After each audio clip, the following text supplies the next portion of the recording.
Hello children, hello all of you.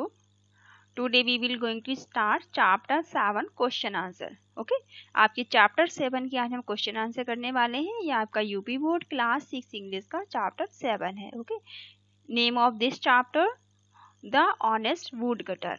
ठीक है, इसका नाम क्या है? ऑनेस्ट बोलते हैं ईमानदार को. ठीक है, वुड कटर कहते हैं लकड़हारे को.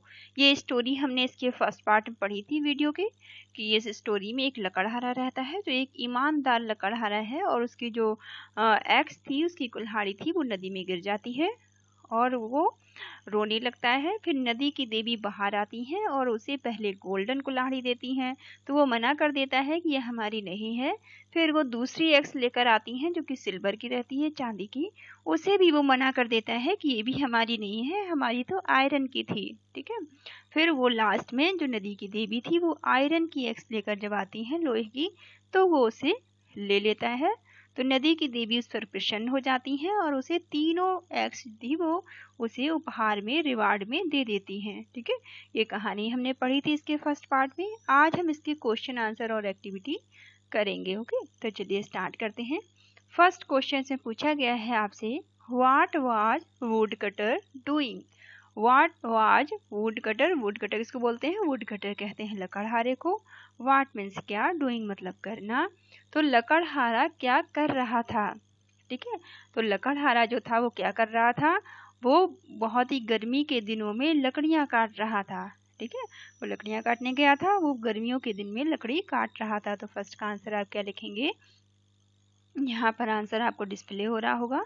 The wood cutter was cutting would with his ex. ठीक है, जो वुड कटर था, लकड़हारा था, वो अपनी एक्स से लकड़ी काट रहा था.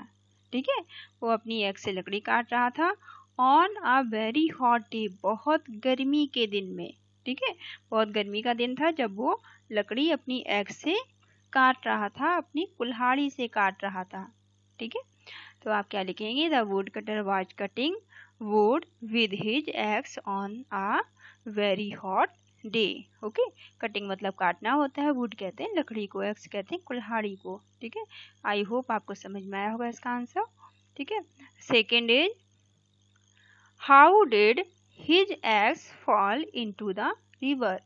उसकी एक्स जो थी कुल्हाड़ी, वो कैसे नदी में चली गई. फॉल का मतलब होता है गिर जाना, चली जाना. ठीक है, तो हिज यहाँ पे किसके लिए आया है? हिज आया है लकड़हारे के लिए, वुड कटर के लिए. हाउ मतलब कैसे, इनटू मतलब अंदर जाना, रिवर कहते हैं नदी को. उसकी कुल्हाड़ी कैसे नदी के अंदर चली गई. तो कैसे चली गई थी? जब वह नदी में पानी पी रहा था, तभी उसकी जो कुल्हाड़ी थी उसके हाथों से अचानक से फिसल जाती है, दुर्घटना बस फिसल जाती है. ठीक है, तो इसका आंसर आप बी का क्या लिखेंगे? While he was drinking water. Drinking मतलब होता है पीना, वाटर कहते हैं पानी को. फ्रॉम द रिवर, जब वो नदी से पानी पी रहा था. वाइल मतलब जब, जिस समय. ठीक है, वाइल समय के लिए आता है, जिस समय वो नदी से पानी पी रहा था.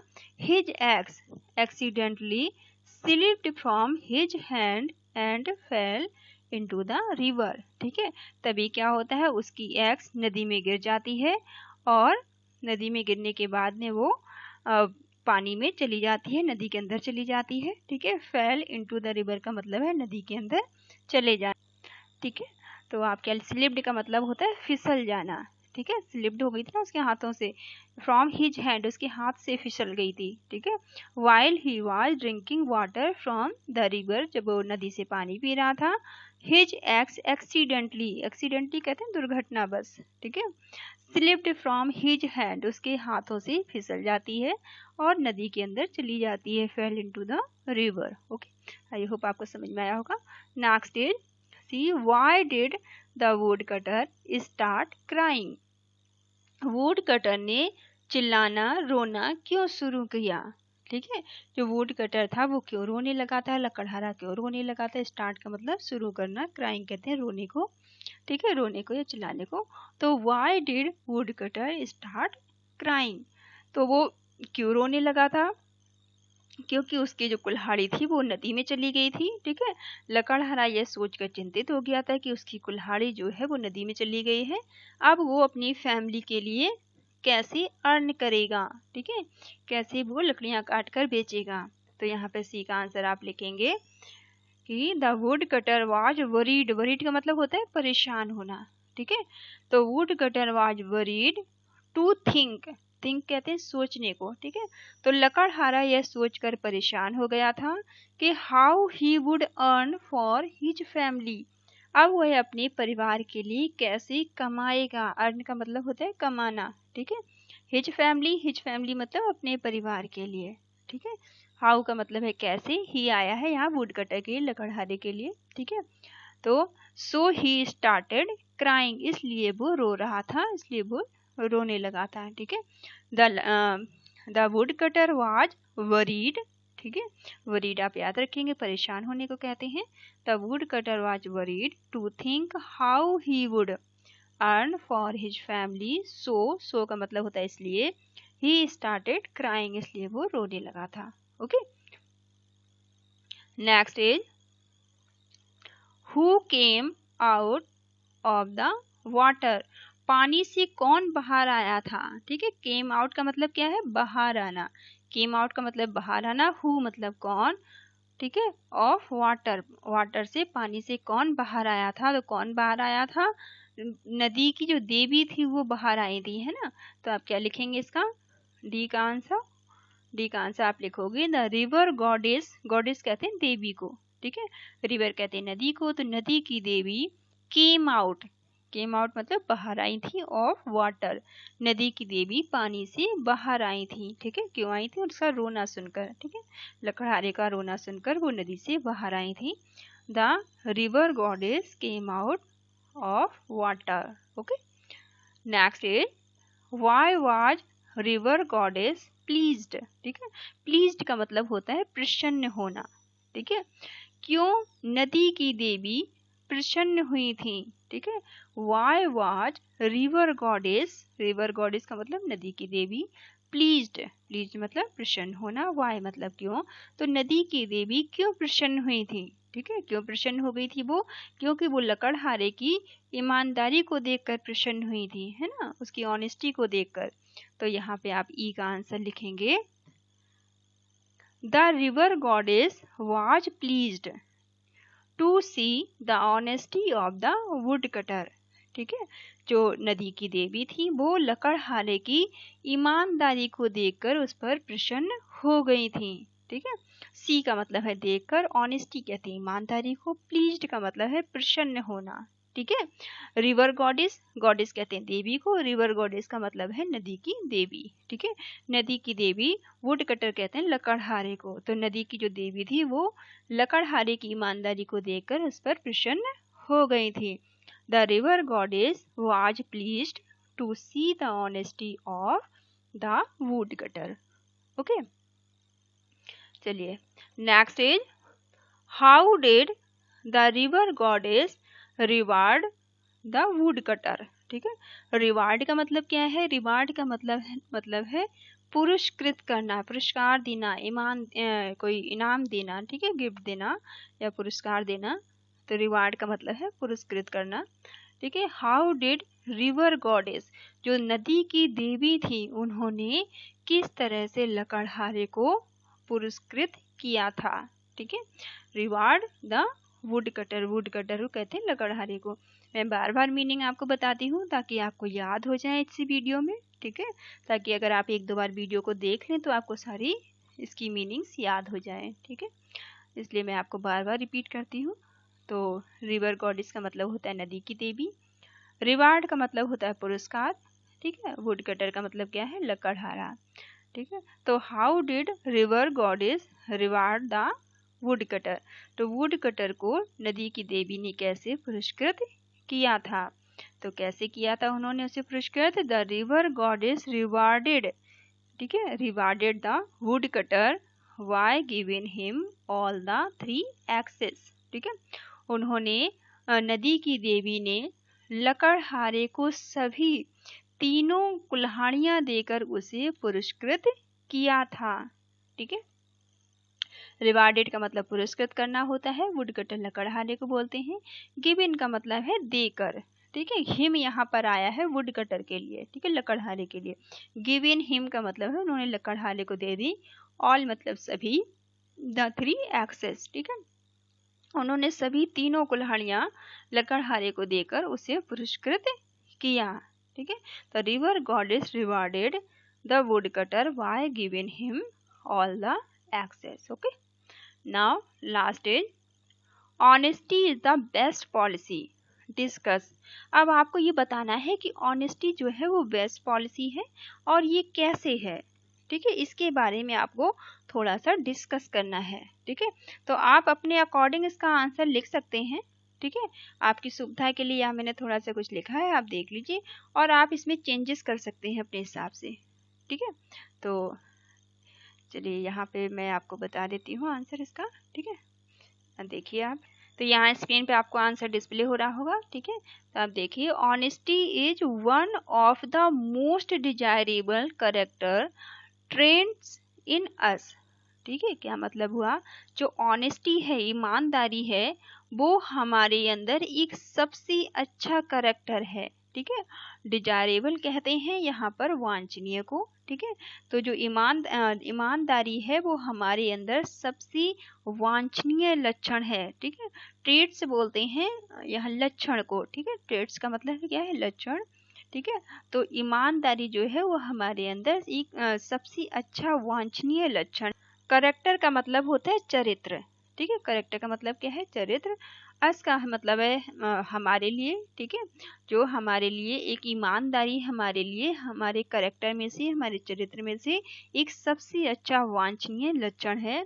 इफ वी आर ऑनेस्ट, यदि हम ईमानदार रहते हैं, ठीक है। इफ मतलब यदि, वी आर ऑनेस्ट, ऑनेस्ट कहते हैं ईमानदारी को, यदि हम ईमानदार रहते हैं, एंड ट्रूथफुल और सच्चे रहते हैं, ट्रूथफुल कहते हैं सच्चे को, ठीक है, ईमानदार और सच्चाई, यदि हम ईमानदार हैं और हम सही हैं, सच्चे हैं, God will always reward us in one way या अदर, ठीक है। तो हमें भगवान हमेशा किसी न किसी तरीके से, किसी न किसी रूप में वो हमें पुरस्कृत करते हैं, ठीक है। यदि हम ईमानदार रहते हैं और सच्चे रहते हैं तो भगवान हमेशा, ऑलवेज का मतलब होता है हमेशा, रिवार्ड अस मतलब वो हमें हमेशा पुरस्कृत करते हैं, इन वन वे या अदर, ठीक है। ये किसी न किसी तरीके से वो हमें हमेशा पुरस्कृत करते हैं। देयरफॉर, इसीलिए, honesty is the best policy, ठीक है। इसीलिए ईमानदारी सबसे अच्छा लक्षण है, ठीक है।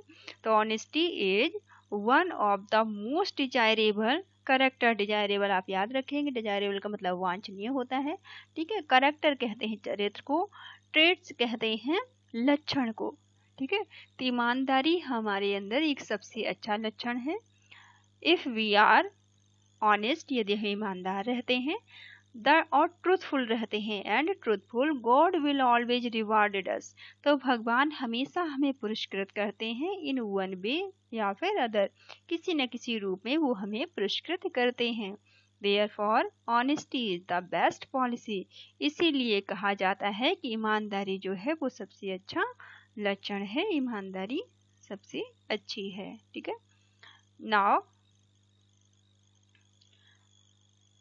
नेक्स्ट इज, यहाँ पर आप देखिए एच में आपको क्या करना है, इसको आपको कंप्लीट करना है, यहाँ जो खाली जगह है ना आपको कंप्लीट करना है, ठीक है। तो would cutters x was made of, तो वुड कटर की जो एक्स थी, कुल्हाड़ी जो थी, वो किस चीज की बनी थी, मेड मतलब बना होना, ठीक है। एक्स कहते हैं कुल्हाड़ी को, वुड कटर कहते हैं लकड़हारे को। तो किस चीज की बनी थी उसकी कुल्हाड़ी, उसकी कुल्हाड़ी आयरन की थी, ठीक है। तो आप यहाँ पे भरेंगे आयरन, ठीक है। आप यहाँ पे आयरन भर लेना, ठीक है। आप अच्छे से लिख देना, मैंने हाथ से लिखा है तो सही नहीं आ रहा है, ठीक है। तो आप यहाँ पे आयरन भर लेना, ठीक है। आप अपनी बुक में भर लेना इसे। Next is dash came out of the river, river से कौन बाहर आया था, नदी से कौन बाहर आया था, तो नदी से रिवर गॉडेस बाहर आई थी, ठीक है। नदी की देवी बाहर आई थी, तो आप इसमें टिक कर देंगे नदी की देवी में, ठीक है। और यहाँ पे आप चाहें तो यहाँ पे लिख भी सकते हैं, ठीक है। यहाँ पे आप लिख देंगे,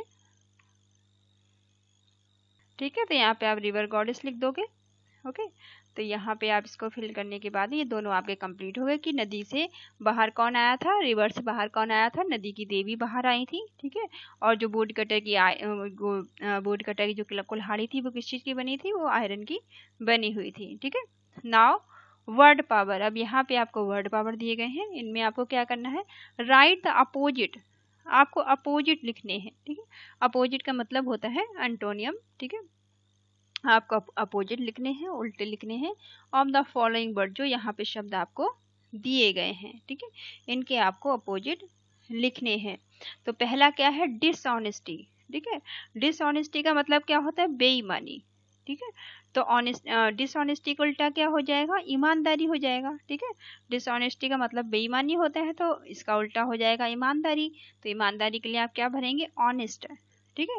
तो ईमानदारी का क्या हो जाएगा, ऑनेस्ट, ठीक है।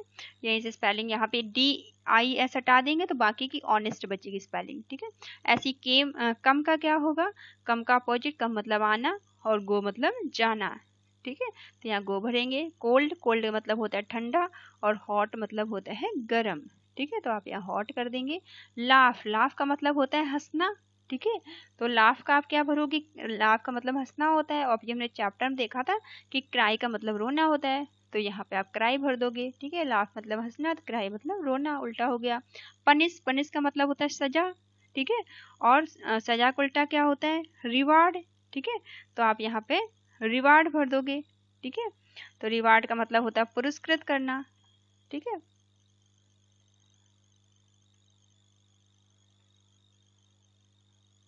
ठीक है, तो रिवार्ड का मतलब क्या है, पुरस्कृत करना। फिर सैड, सैड का मतलब दुखी होता है, तो सैड का, दुखी का क्या हो जाएगा, हैप्पी हो जाएगा।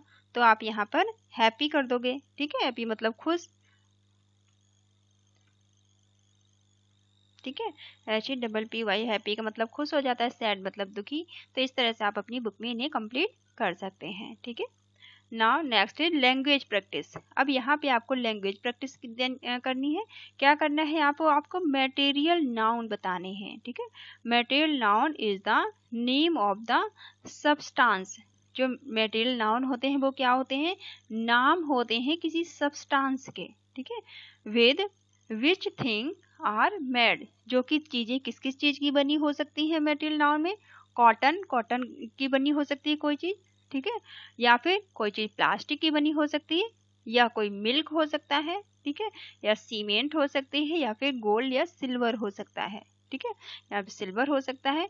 तो ये सारी चीजें, ये सब किस में आते हैं, मटेरियल नाउन में आते हैं, ठीक है। आपका कॉटन हो गया, प्लास्टिक हो गई, मिल्क हो गया, ठीक है। और या फिर सीमेंट, सिल्वर और गोल्ड, आयरन, ये सब मटेरियल में आएंगे, ठीक है। तो आपको अब इन सेंटेंस को पूरा करना है। मटेरियल नाउन आप समझ चुके हैं। चूज द मटेरियल नाउन, अब आपको मटेरियल नाउन चूज करने हैं, चुनने हैं, ठीक है। फ्रॉम द बॉक्स, ये आपको बॉक्स दिखाई दे रहा है, इसमें से आपको मटेरियल नाउन चुनने हैं।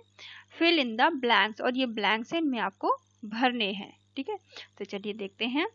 The chair is made of, अब बताइए चेयर किसकी बनी होती है, ठीक है। तो चेयर वुड की बनी होती है, लकड़ी की, ठीक है। तो आप यहाँ पे वुड भरेंगे कि chair is made of would, chair जो है वो लकड़ी की बनी होती है, ठीक है। कुर्सी या मेज जो है वो लकड़ी की बनी होती है, तो यहाँ पे आप वुड भर लेंगे। अब देखिए प्लास्टिक, ग्लास, ठीक है, जो किसे कांच कहते हैं, और वुड, गोल्ड, मार्बल और लेदर, ये सभी मटेरियल नाउन है, ठीक है। तो इसको हम ग्रामर वाले पोर्शन जब करेंगे तो आपको और अच्छे से समझा दूंगी, अभी आप थोड़ा थोड़ा सीखते चलिए, ठीक है। The ring is made of, ring अब किसका बना होता है, अब इन ऑप्शन आपको दिए गए हैं गोल्ड, तो आप क्या भरेंगे, ring is made of gold, ठीक है। रिंग जो है वो सोने की बनी हुई होती है, ठीक है, gold. Next is the red bucket, bucket किसे बोलते हैं, बकेट कहते हैं बाल्टी को, ठीक है। Red bucket is made of, अब बकेट किस चीज की बनी होती है, बकेट जनरली प्लास्टिक की होती है जिन्हें हम यूज करते हैं। तो आप यहाँ पे क्या भरेंगे, यहाँ पे आप प्लास्टिक कर लोगे, ओके। तो यहाँ प्लास्टिक भर देना। फिर next, the Taj Mahal is made of, Taj Mahal किस चीज का बना हुआ है, ताजमहल मार्बल का बना हुआ है, ठीक है। ताजमहल किस चीज से बना है, मार्बल से, तो आप यहाँ पे मार्बल कर दोगे, MARBLE, मार्बल, ठीक है। तो यहाँ पे आप मार्बल भर लोगे ताजमहल के लिए। Next is the jacket is made of, jacket किस चीज़ की बनी हो सकती है जनरली, ये यहाँ पे लेदर शब्द आया है तो यहाँ पे जैकेट जो है लेदर की बनी होती है, तो आप यहाँ पे लेदर भर लेंगे। और भी चीज़ों की बनी हुई होती है, लेकिन जो यहाँ पे मटेरियल नाउन आपको दिए हैं आपको इन्हीं में से भरने हैं, ठीक है। तो the jacket is made of leather. The window is made of, अब विंडो किस चीज़ की बनी होती है, विंडो शीशे की बनी होती है, कांच की होती है, तो आप यहाँ पे ग्लास भरेंगे, ठीक है। शीशे ग्लास कहते हैं जो विंडो में लगा होता है कांच, तो आप यहाँ पे ग्लास कर लेंगे, ठीक है। तो जो खिड़कियाँ हैं वो ग्लास की बनी होती हैं, the window is made of glass, ठीक है। जो खिड़कियाँ हैं वो किसकी बनी होती हैं, ग्लास की बनी होती हैं, ठीक है।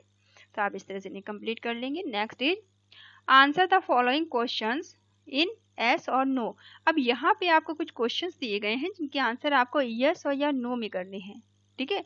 One is done for you, एक आपके लिए कंप्लीट किया हुआ है। चलिए, will you come to school tomorrow, ठीक है, क्या आप कल स्कूल आएंगे, टुमारो का मतलब कल है, ठीक है। विल आया है फ्यूचर के लिए, ठीक है, कम मतलब आना, क्या आप कल स्कूल आएंगे, ठीक है। तो आप यहाँ पे आप नो में आंसर करेंगे या यस में करेंगे। नो में करेंगे तो आप क्या लिखेंगे, सबसे पहले आप नो कर लोगे, या यस करना है सबसे पहले यस कर लेंगे, ठीक है। अब आप यहाँ पे तो आपसे पूछा गया है, अब आपको यहाँ खुद के लिए बताना है, तो यू की जगह आप क्या अपने लिए आई का इस्तेमाल करेंगे, ठीक है। फिर जब आई सब्जेक्ट पहले हो जाएगा तो ये हेल्पिंग वर्ब आई के बाद में आ जाएगा, ठीक है, क्योंकि यहाँ पे क्वेश्चन पूछा गया था, क्वेश्चन के लिए आपको यहाँ पे हेल्पिंग वर्ब बाहर लिखा गया था, ठीक है। तो ये अब आई के बाद विल आएगा, फिर नो में अब आपने आंसर किया है इसलिए इसके बाद फिर विल के बाद नॉट आएगा, ठीक है। फिर आपको पूरा सेंटेंस ऐसे कैसे यहाँ पर लिख देना है, ओके। ऐसे ही आपको आगे के सेंटेंस कंप्लीट करने हैं। तो चलिए देखते हैं आप कैसे कैसे करेंगे। Do you love to play outdoor game, ठीक है। अब आपको पसंद है या नहीं पसंद है, ये आपको आंसर यस या नो में देने हैं। आप अपने हिसाब से करिएगा, मैं इसे जस्ट एग्जांपल आपको बता देती हूँ। यदि आपको पसंद है तो आप क्या करेंगे, यस, कॉमा लगाएंगे, ठीक है। फिर आप अपने, अभी आपसे यहाँ पे क्वेश्चन पूछा गया था यहाँ पे, ठीक है। अब आप अपने लिए बताएंगे, ठीक है। जब आप अपने लिए बताते हैं इसे,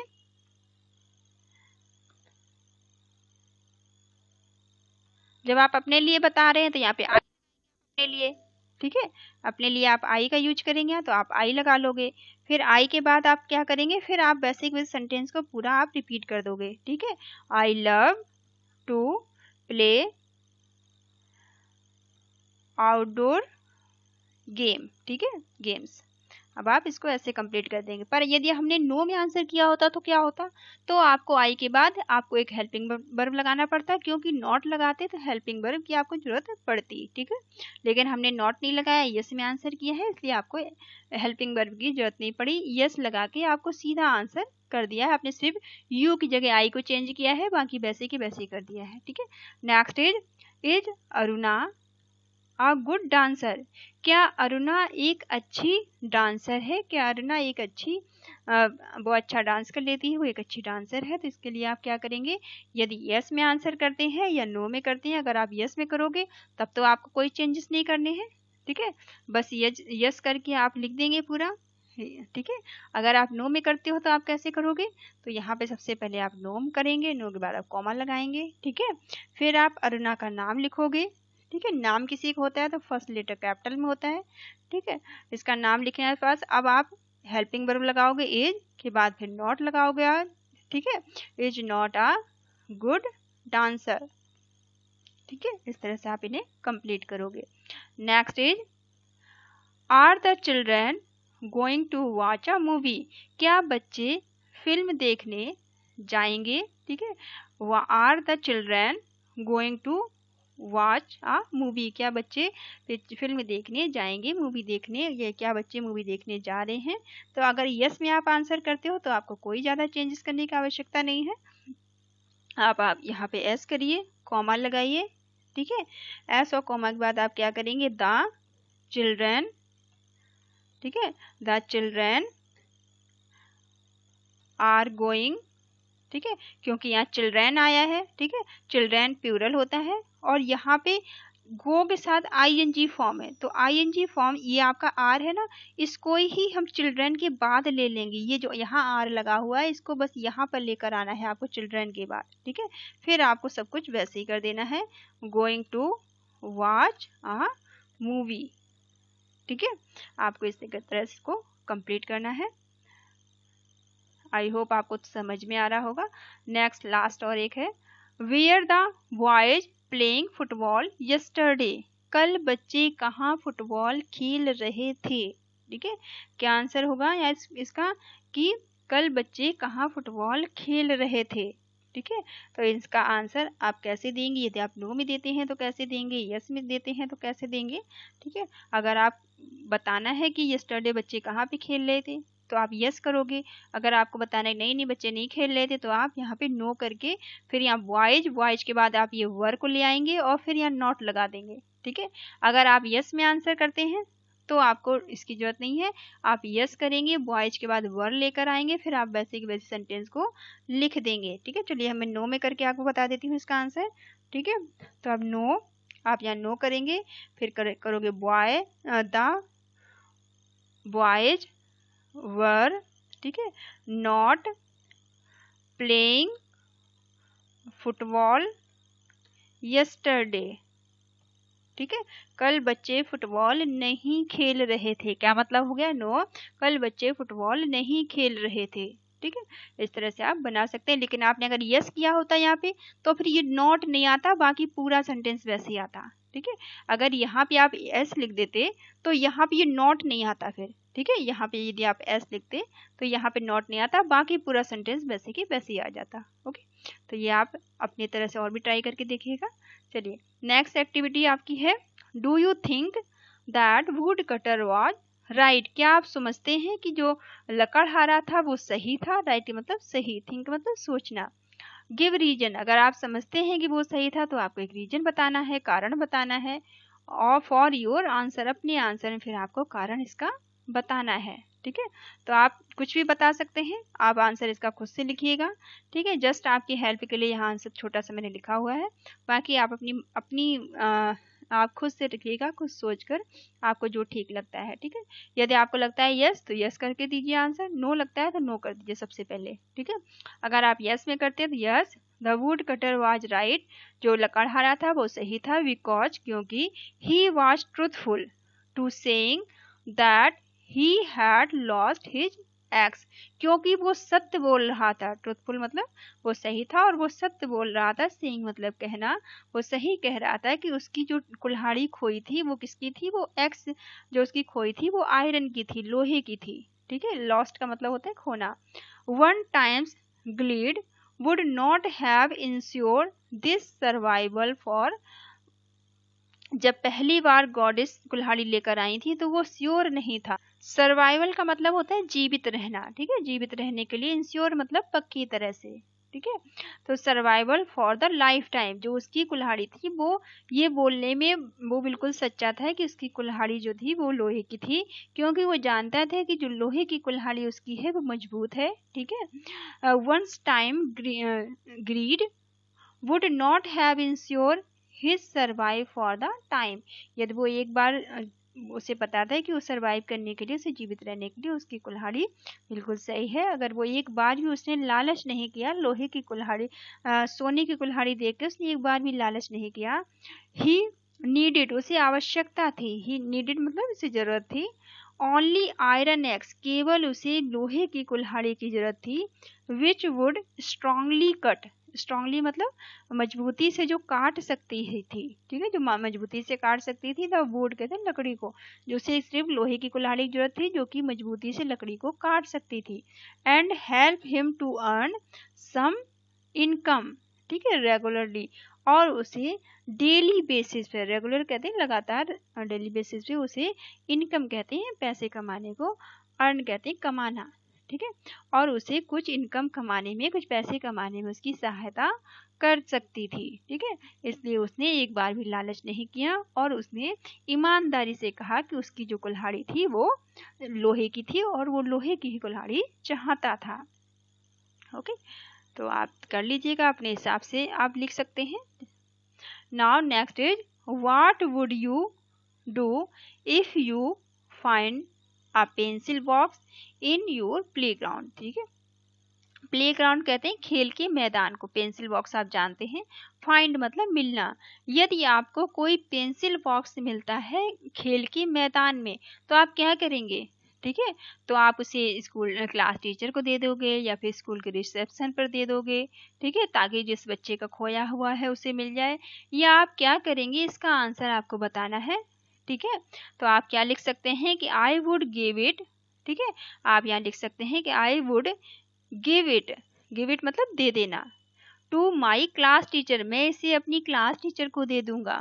ठीक है, I would give it to my class teacher, मैं इसे अपनी क्लास टीचर को दे दूंगा, अपनी क्लास अध्यापक को दे दूंगा, कक्षा अध्यापक को दे दूंगा, या फिर स्कूल रिसेप्शन या फिर स्कूल के रिसेप्शन पर दे दूंगा। सो दैट, ताकि student who had lost it could be able to get it. ठीक है, या फिर जिस भी बच्चे का ये बॉक्स खोया है, लॉस्ट का मतलब खोना, खोया हुआ है, it could be able to get it, उसे वो बॉक्स मिल सके। ठीक है, उसे आप क्लास टीचर को या स्कूल के रिसेप्शन पे देंगे ताकि जिस बच्चे का वो बॉक्स खोया है वो उसे आसानी से मिल सके। ओके, आई होप आपको समझ में आए होंगे। इनके आंसर आप अपने दोनों के आंसर आप अपनी मर्जी से लिख सकते हैं, ये जस्ट आपकी हेल्प के लिए मैंने लिखे थे। Thank you all of you, thank you for watching. ये चैप्टर आपका यहाँ खत्म होता है। नेक्स्ट वीडियो में हम 8th चैप्टर करेंगे। ओके।